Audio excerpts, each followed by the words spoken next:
I found my card maxed for a baby shower I wasn't invited to. Then they used my graduation bonus for my brother's $18,000 BMW, so I shut it all down. And what came next? None expected. When I saw the $4,300 charge labeled Baby Bliss Events, I assumed it was fraud. Maybe someone cloned my card and used it for some high-end shower with champagne fountains and personalized onesies.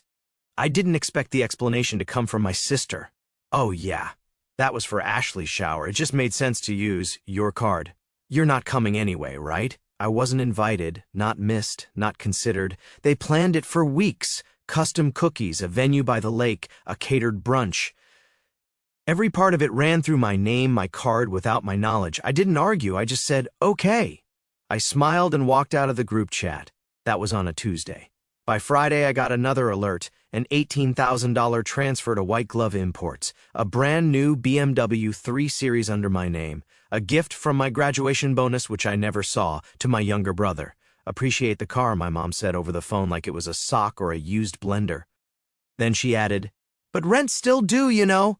I didn't raise my voice. I didn't ask for an explanation. I opened my banking app, froze every account, called the credit card company, and flagged the car purchase as unauthorized. At 3:12 a.m., I got the notification, multiple login attempts blocked. Then a call from the fraud department, then silence. But street cameras don't lie. I watched the footage the next morning. A man, tall, in a hoodie, familiar, trying the door to my building, my brother. 3:12 and 40 to 7 seconds a.m., looking straight into the camera. It didn't start with the baby shower or the car or even the graduation bonus I never touched. It started years ago. It started the first time I paid for pizza because you make the most. The first time I volunteered to cover utilities when Dad's freelance gig dried up. The first time my sister said, well, you're single. What else would you spend it on? And everyone laughed like it was a compliment. And I let them. I laughed too. I even felt proud. I thought being needed meant being loved. Turns out I was just convenient. Reflecting now, I see the intricate web they wove, the role they assigned me. I wasn't their son or brother. I was their ATM, their safety net, their fallback plan with no expiration date.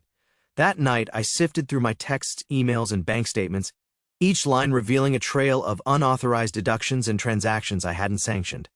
Many slipped my mind until now. $1,200 vanished for a family vacation they never mentioned to me. $600 went to a bridesmaid's dress for my sister, not me. Then there were the recurring charges for a gym membership I never touched, yet my brother frequented twice weekly, flaunting it online with tags crediting me. It was a calculated system, one where my generosity was presumed, my presence optional. Each statement I uncovered felt like peeling back layers of betrayal, exposing how deeply they relied on my silence. They banked on my compliance, assuming I'd never question the withdrawals or the casual dismissal of my role in their lives. Then came the memory. The one that shifted everything. 2 years ago, my dad had heart palpitations, rushed to the ER. I was out of state, drove 6 hours to be there, sat in that ugly green chair by his bed, holding his chart like I knew what I was doing. My mom arrived last, stopped in the doorway and said, oh, you're here. Not thank you, not we needed you. Just surprise, like she assumed I wouldn't come and wouldn't be missed. And then she turned to my sister and said, thank God you were calm, he always panics. In their eyes, I had never existed as a person, just a resource to be tapped whenever convenience demanded it. They looked through me, past me, around me, but never truly at me. What registered in their vision wasn't my face, my feelings, or my worth as their son and brother. Instead, they saw dollar signs, problem-solving capabilities, and a reliable safety net that never questioned its purpose. The BMW that sat in their driveway, purchased with my hard-earned graduation bonus, had been reframed in their narrative as some kind of noble obligation on my part. It's the least you could do, they'd said, as if I owed my brother a luxury vehicle simply for existing. Starting fresh from what, exactly? The man was pushing 30, still sleeping in his childhood bedroom, bouncing between failed academic pursuits like a pinball with commitment issues. His technological literacy peaked at asking whether HTML might be some sort of advanced password format. Yet none of that mattered, because he possessed something I apparently lacked, an effortless charm that had crowned him the eternal, golden child, the perpetual baby of the family who could do no wrong. Meanwhile, I had carved out my role in the shadows, becoming the invisible architect of their stability. I was the one who ensured bills got paid, crises got resolved, and their comfortable lifestyle remained uninterrupted. They didn't just feed off my generosity, they gorged themselves on it, growing more entitled with each unopposed transaction. And I had enabled every bit of it, mistaking their dependency for love, their exploitation for family bonds. But that night, surrounded by manila folders stuffed with credit card statements and bank records, the brutal mathematics of our relationship finally crystallized. As I methodically flagged each unauthorized charge, each casual theft disguised as family support, I began to see beyond the raw numbers to the insidious pattern they revealed. The equation was devastatingly simple. My willingness to give had been met with an ever-increasing appetite to take. My silence had been interpreted not as patience or understanding, but as blanket permission to continue the exploitation. Each time I acquiesced without protest, they heard confirmation that this arrangement was not only acceptable, but permanent. I hadn't been functioning as a family member. I had been operating as an unlimited funding source with no terms of service, no interest rates, and apparently no expiration date. The most damning realization hit me like a physical blow. The instant I stopped being useful, I ceased to exist in their world entirely, not as a person to be missed, not as a relationship to be repaired, but as a system that had unexpectedly gone offline. They didn't call when the accounts froze, didn't ask why I flagged the car purchase. They tried to relog into my bank portal. They tried to change passwords. They emailed my assistant pretending to be me. They weren't confused. They were scrambling because the system had crashed and they didn't know how to reboot it without me. That night, I sat alone at my kitchen table with a printout of every transaction tied to their names. I crossed each one out with a red pen like I was grading an exam they failed without studying. Ashley Shower, $4,300. White Glove Imports, $18,000. Langley Spa and Wellness, $760, my mom's name. Dapper Gents Barbers, $220 recurring, my brother's beard trims, recurring like clockwork, like entitlement. And then I found the kicker, a note in my mom's handwriting scrawled in the corner of a grocery list from last month. Check if Chase can up his card limit. We'll need it for the cruise. The cruise I didn't know about, the one scheduled the week of my birthday. No invite, no mention, no shame. I laughed, not because it was funny, but because of the raw absurdity. They were planning to spend my money celebrating without me again. That was when I stopped thinking like a son and started thinking like a strategist. I started at midnight, not because I was hiding, but because I wanted silence. Total operational silence. I opened my laptop, logged into every platform. They never bothered to ask how I set it up. The smart locks on their house, registered under my company email, the cloud cameras they used to check packages, babysitters, even neighborhood raccoons, mine. The insurance plan tied to my employer ID. The family phone plan, 5 lines that weren't mine. Everything they relied on, everything they assumed just existed was scaffolding I built. So, I started tearing it down. First, the BMW. I called the dealer. The vehicle was purchased on a corporate bonus tied to my employment. It was never gifted. I have proof of ownership, and the charge was unauthorized.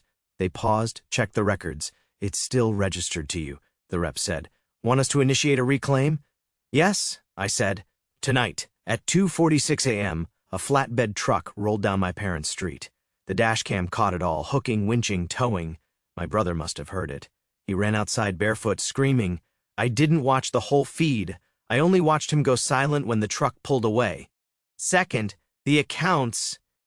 I logged into Chase, Wells Fargo, Amex, and froze every authorized user, removed every auto payment. The baby shower bill flagged as unauthorized, the gym fees reversed, the cruise deposit disputed and credited back. Then I opened my master list. Everything they touched, streaming, canceled, family Amazon Prime, removed all household users, cloud photo storage where they backed up family albums, archived and locked, Apple ID subscriptions tied to my card, gone. I wasn't angry. I was precise. Next, the family phone plan. I sent a transfer of ownership request to each user, my mom, dad, sister, brother. They had 72 hours to accept. If they didn't, their numbers would go dark. And then I made the real move, the mortgage. They didn't know I was a CO signer, didn't remember or pretended not to. They needed me to qualify for the refinance 2 years ago, promised it was temporary. I called the lender, explained I wanted to initiate a separation of financial responsibility. The rep, Kyle, recognized me from the last time I helped recover their internal server locks. You've got a file on this, he said. Yes, I replied, and we went out.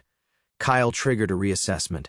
If they can't carry the load solo, he said, they'll need to restructure or risk default.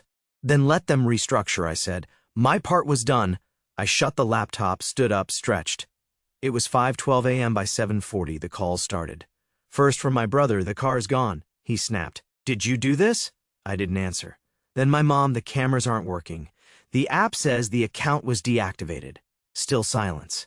Then a group chat message, why can't I log into Netflix? I watched it all unfold from my kitchen, coffee in hand, notifications lighting up like warning flares. My dad's voicemail came in an hour later. Is this some kind of message? This is childish. Grow up. Grow up. That's what they say when you finally stop being convenient.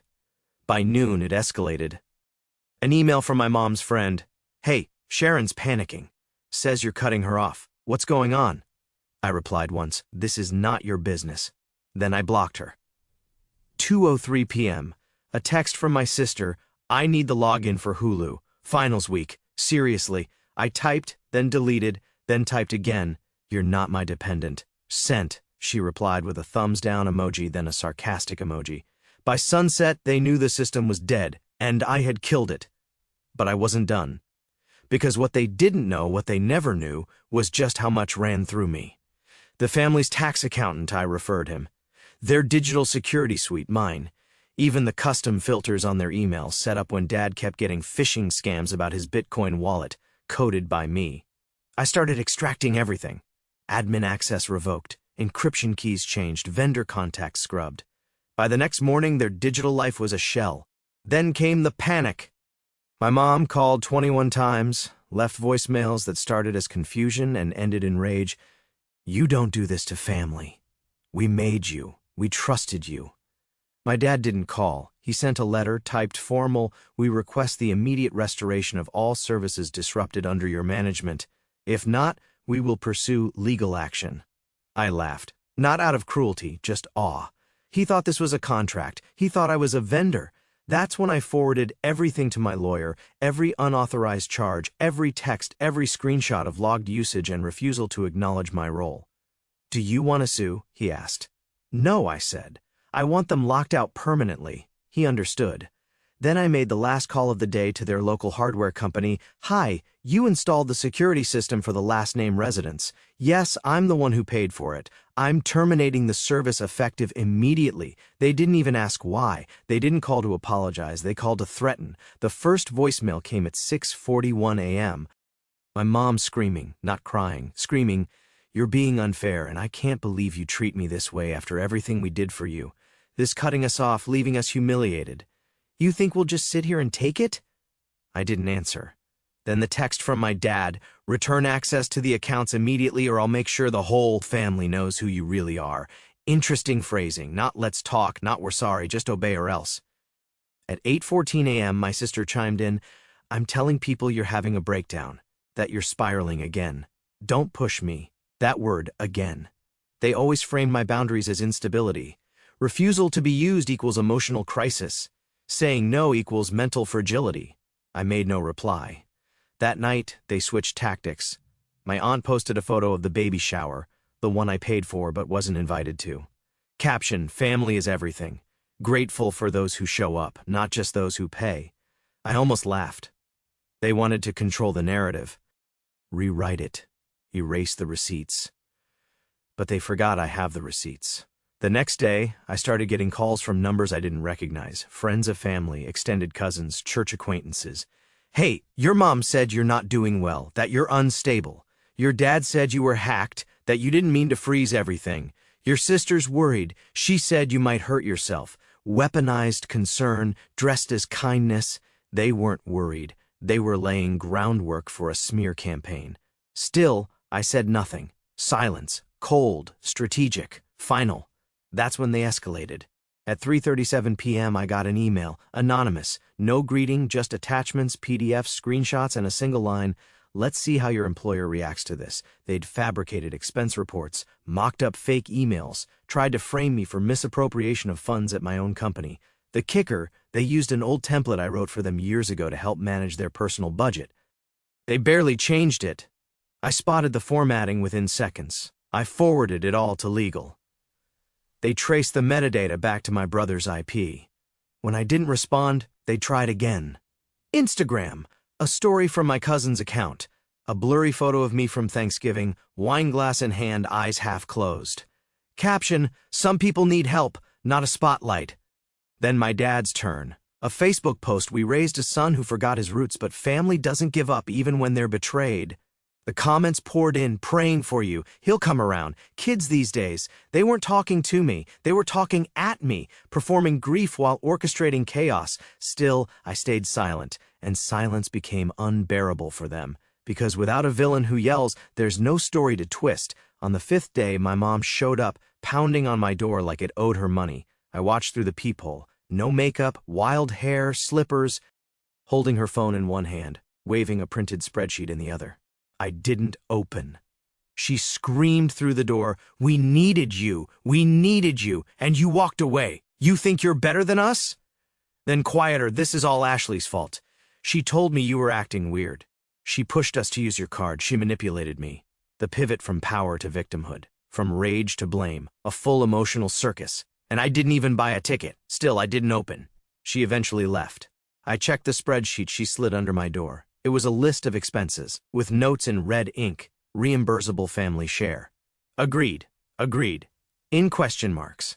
After spending 22 grand of my money, after buying my brother a luxury car and leaving me off a guest list, at 9:14 that night, she sent one final message. "You ruined this family. No period, no punctuation, just raw venom."